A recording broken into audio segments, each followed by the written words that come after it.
Hey guys, it's your girl Kizzy Rock. And yes, Kizzy Rock is my birth given name. Happy Thursday evening, guys. I want to say hey to all my subscribers. New as well as seasoned. Got a word for you. Tap in. Happy Thursday, guys. Alright, guys, so this recording was going to be about one thing, and then I shifted it at the last minute. Something hit my spirit, so I want to shift it, and then I'll make the other recording tomorrow about the recording was going to be about people learning to understand that if someone hurts you or reject you or leave you or whatever, it's not that the person is not like you were the problem.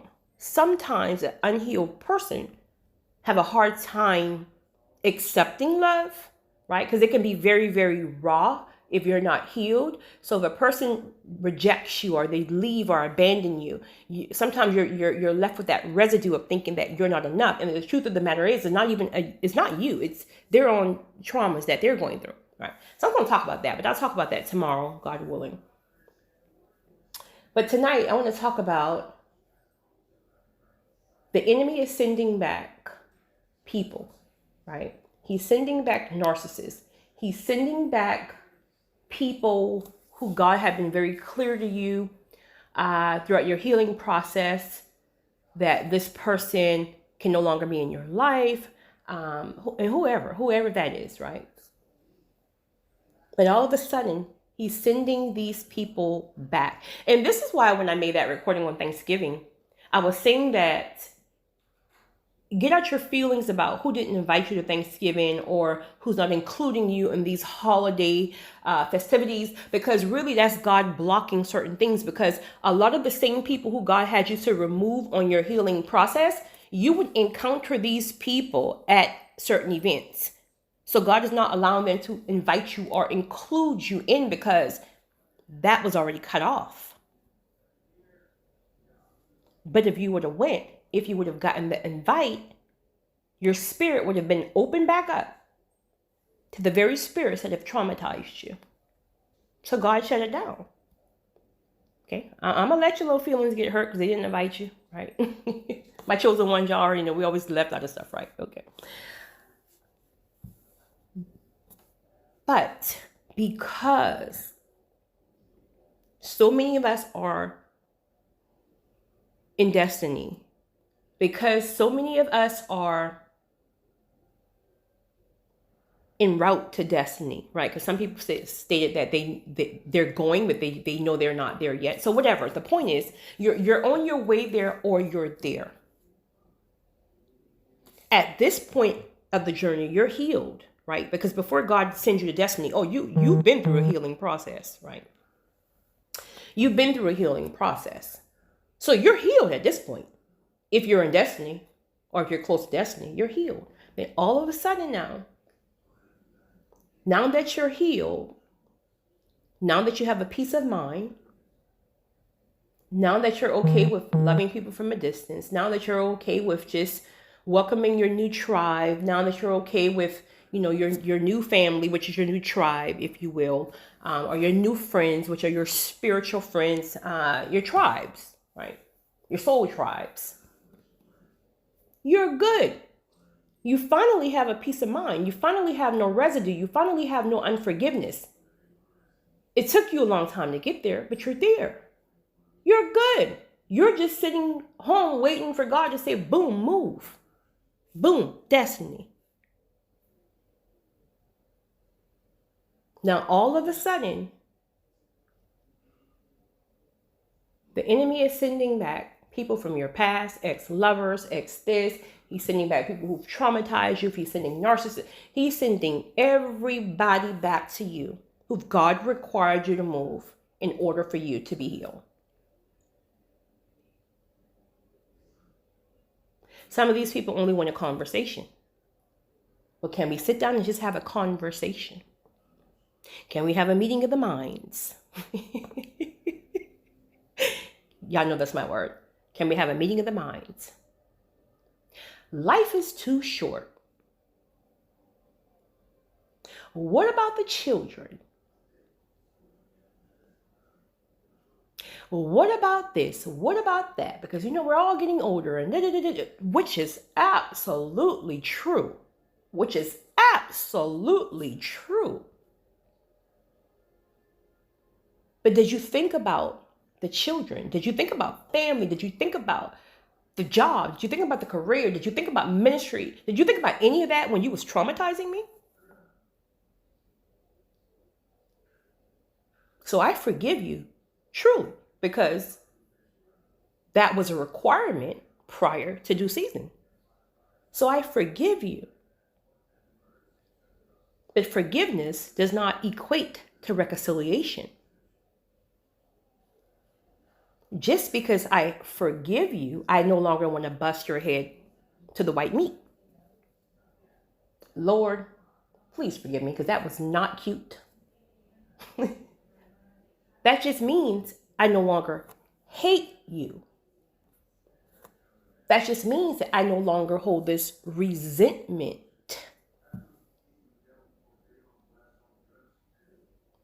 I no longer hold these toxins because they were released in the process. So I forgive you, honestly, truly, wholeheartedly. But why would I allow you that space back into my personal life? Because narcissists never change. They will love bomb you. And let me tell you something. Remember, narcissist is a demonic spirit. So they're tied up in that spiritual realm as well. So they know that you're shifting. For one, your absence. And because they can no longer get a response from you, that tells them that you're shifting. And when you're shifting, that means you're moving on without them. And you are their supply. But I can't let you get too far in destiny. Because if you get too far in destiny, I can never get you back to torture you. So let me catch it really quickly. Let me stop you really quickly. Let me have this one last conversation so I can get your spirit to open up. So I can allow these spirits to enter your spirit again. And now, you're back to square one. And now, your months and your years, and for some, your decades of healing all went down the drain. And once I get you back to where I want you, you're going to be entangled in these webs all over again. You're going to be traumatized all over again. And ultimately, you're going to miss your destiny. Ultimately, you will never get to do what God has called you to do. I'm here to block that. I was listening to a recording. I forgot the young lady's name. What is her name? I can't remember her name. She's pretty popular on YouTube. But she made this recording. It was very powerful. And she was telling people this is the season where you got to free yourself. If that means you got to do it alone, if that means you're the only one willing to speak up against generational curses and norms and people sweeping traumas under the rug, in order for you to reach your destiny, you got to be healed, which that thing have to be released in whatever way. That can be therapy, that can be journaling, that can whatever works for you. Meaning you're no longer in bondage because 55 family members is telling you, oh, you can never speak up against this because it would just make our family look bad. You will not enter destiny with trauma, with unhealed trauma. It's impossible. Why would God send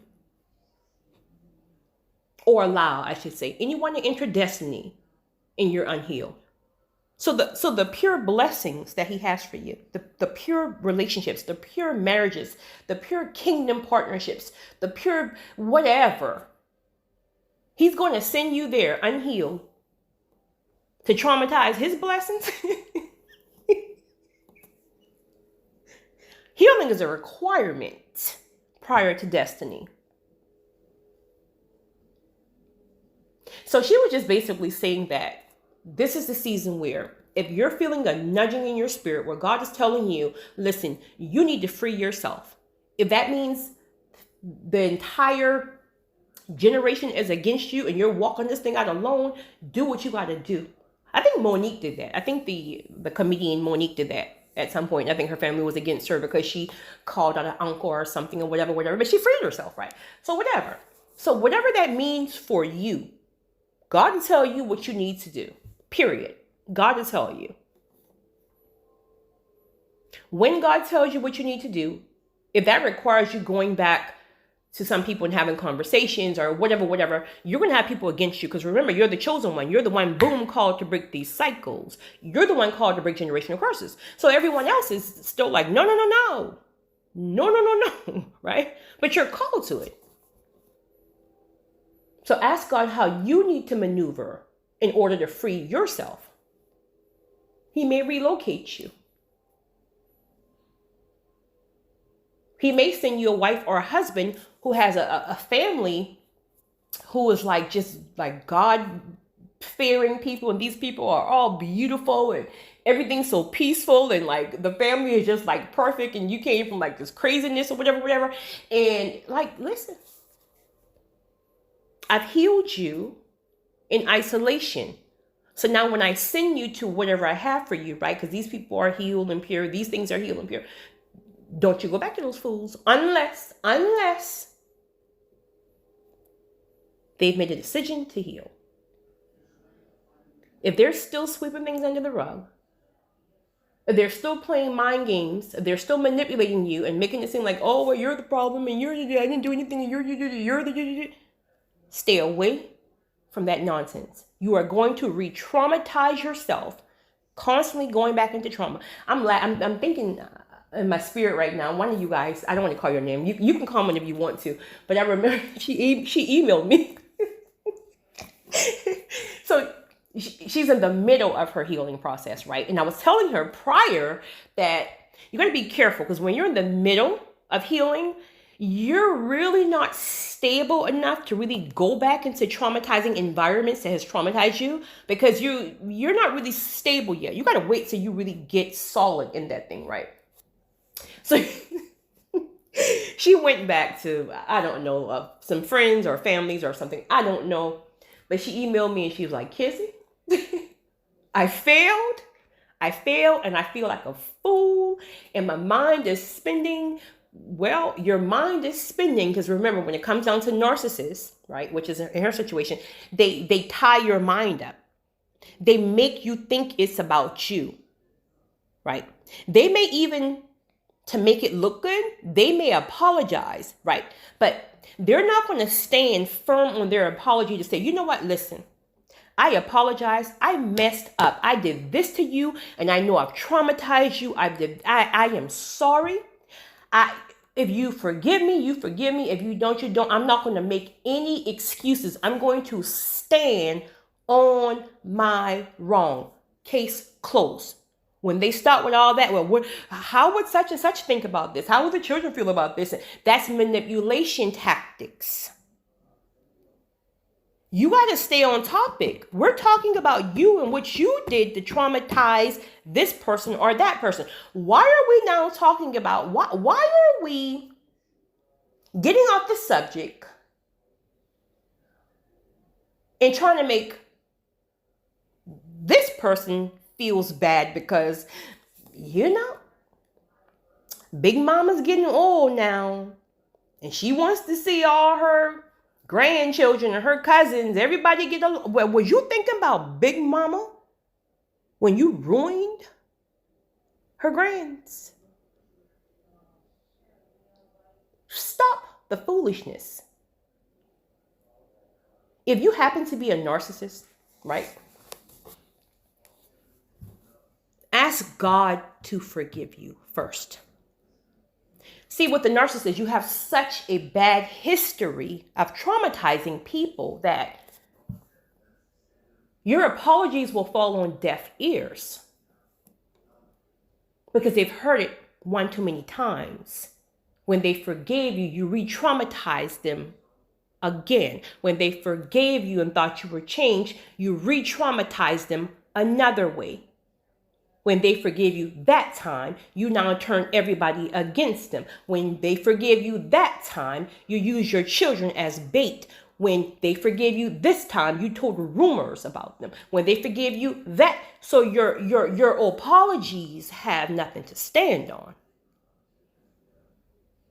But that does not negate the fact that they forgive you. They forgive you for themselves. They forgive you because they don't want to hold on. They hold on to that toxic hurt and that bondage, which really, that's a bondage. If they hold on to that, they can't get promoted to destiny. So they got to forgive for themselves.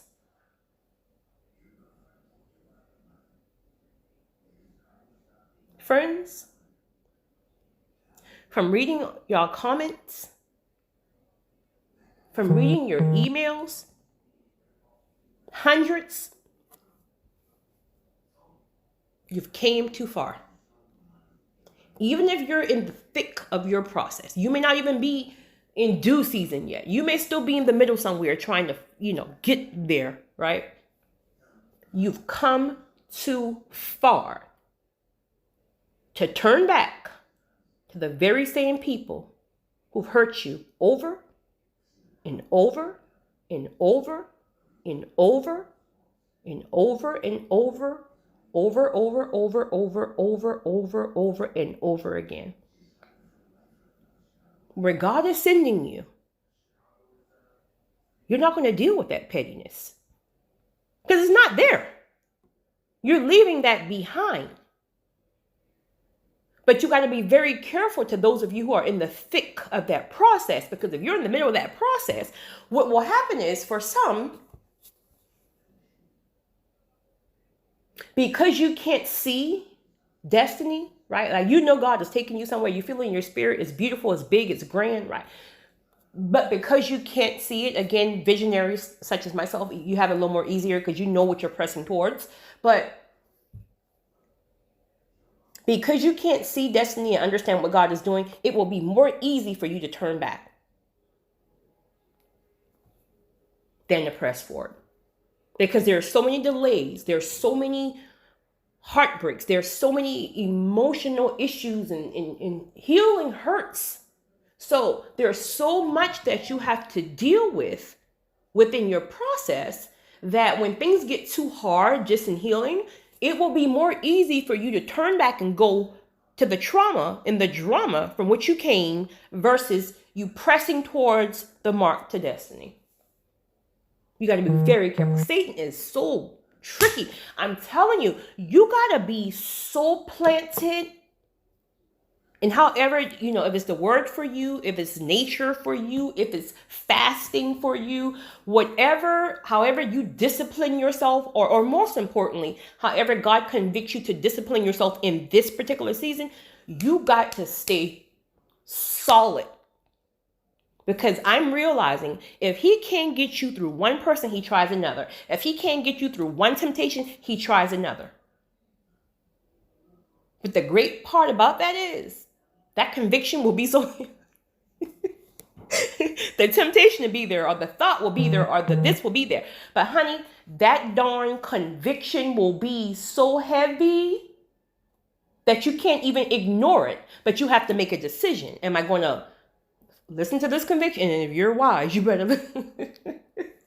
if you're wise, please listen to your conviction, right? Satan's going to put all kinds of things in your head. Well, one last conversation at the Waffle House wouldn't be bad. Well, Big Mama is 93, and I think it would be great for all of her grands and all of her aunties and all to get together, right? Which is fine, but remember, you're different. You're chosen, so you're just not the others can all get together, and it could be just drama, but it's not going to affect you. I'm sorry, it's not going to affect them the way it affects you. You're different. That you're an outcast. You're an outcast. That's why you never even felt like you belong anyway, right? You're chosen. You're set apart. So again, to any narcissist, honestly, please ask God. Like if you're serious, like really, if you're like serious and you know you've done some things or whatever, please ask God. Repent and ask God to show you how to rid yourself out of that spirit. Is going to be he have to give you the process himself, right? To help you rid yourself from that spirit, because it is a spirit. It's a demonic spirit. And work on yourself because what you really want to do is work on yourself. That way, Lord forbid, if God ever decides to call you home, whatever, you've gotten your life together, right? So it's fine. Apologize to people you've harmed. Some people will forgive you and some may need more time, and you're going to have to respect that. You caused the damage. So if they say, hey, I'm not there yet, you got to respect that, right? But if you're going to be apologizing, let it be authentic. No deflecting, right? Eat that. Eat it. Stop deflecting. Stop the mind games. Stop manipulating. Because you can't win any longer. You've won for a very long time, but you can't win any longer. Because once someone is healed from narcissist abuse, when someone has reached destiny, there's no turning back. You can only get them when they're still in that middle and they're struggling. But once they've reached destiny, they're gone. They're gone. Doesn't mean they don't love you. Doesn't mean they hate you. Doesn't mean they don't forgive you. They choose peace. They choose destiny. They choose to be happy for whatever years that they have left in this world because you made them unhappy for so long. To those of you who are struggling with narcissist abuse, to those of you who are struggling in your process, to those of you who are struggling with unaddressed trauma, you may be 75, 85 years old. And you may feel like, well, I mean, I went this long. I might as well just sit on this rocking chair and meet Jesus unhealed. The devil is a lie. I said the devil is a lie. You're 85. You might have 20 more years here. Listen, God will take those 20 years and make those 20 years so good that you won't even think about the first half of your life. Don't let Satan play up in your head about no age, about no, listen, go get the life you deserve. You deserve some happiness. I don't care if it's 5 years. You deserve some happiness. There are people who've left Earth and who've never been healed, who've never addressed trauma, who swept things under the rug, and they left their life just like that. You are called to break generational cycles. If you got to walk alone, walk alone. Because you're never alone, right? Don't get that twisted. You've come too far. They've shown you who they are. Love from a distance. There's nothing wrong with that. Love from a distance. Make sure your heart is clean and pure. That way, no one can hold anything over your head. Like, well, what happens if something happened to somebody? Well, I'm going to cry. I'm going to grieve. But I didn't hate them. I freed myself. So that's why you want to be sure your heart is pure, because you don't want anything to, and Lord forbid, I'm just speaking in general, because sadly people use that as an excuse. Well, you don't know when. Well, listen, I promise you I love you, but I ain't got time. I ain't got time. Your girl up in destiny up over here, and she's about to eat. You starve. It's your girl, Kizzy Rock.